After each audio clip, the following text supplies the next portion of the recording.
Kita sering mendengar kata Rasul, tapi sebenarnya siapakah Rasul itu? Apakah hanya orang yang baik atau ada sesuatu yang lebih dari itu? Dalam pelajaran agama Islam, kita mengenal Rasul sebagai bagian dari rukun iman.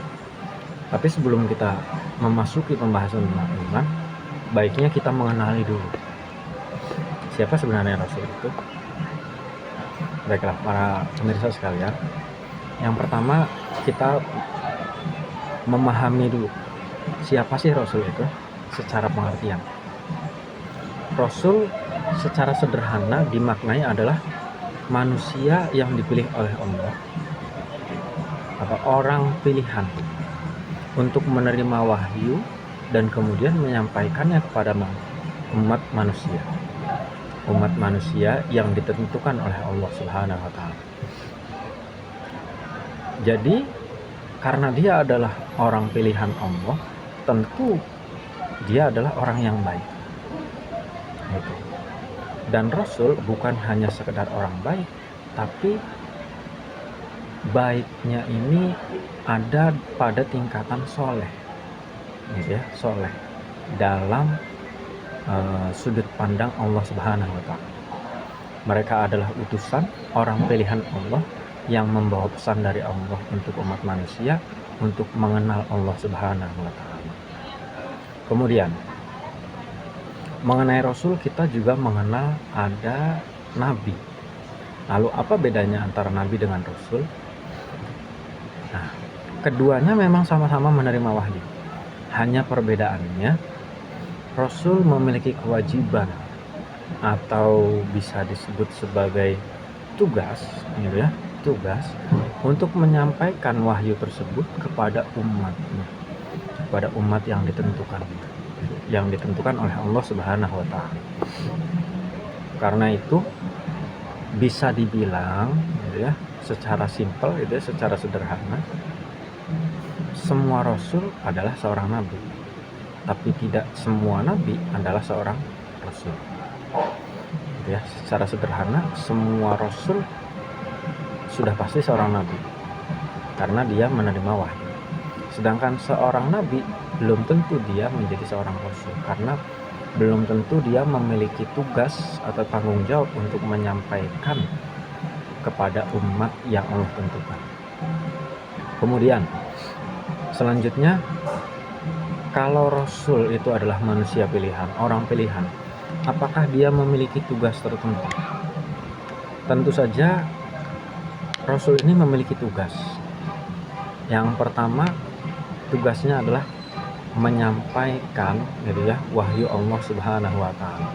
Wahyu dari Allah Subhanahu wa taala ini berkaitan dengan ajakan untuk beribadah. Beribadah hanya semata kepada Allah Subhanahu wa taala. Kemudian yang kedua, para rasul ini menjelaskan tata caranya, gitu ya. Tata caranya sekaligus menjadi teladan bagaimana caranya beribadah kepada Allah. Itu Rasul yang memberitahu bagaimana tata caranya, dan para Rasul juga yang memberi contoh bagaimana beribadah kepada Allah Subhanahu wa taala. Jadi para Rasul itu tidak hanya menyampaikan, tidak hanya sekedar secara lisan, tapi para Rasul itu mempraktekkan apa yang disampaikan dalam kehidupan sehari-hari. Jadi apa yang mereka katakan itu selaras dengan apa yang mereka lakukan.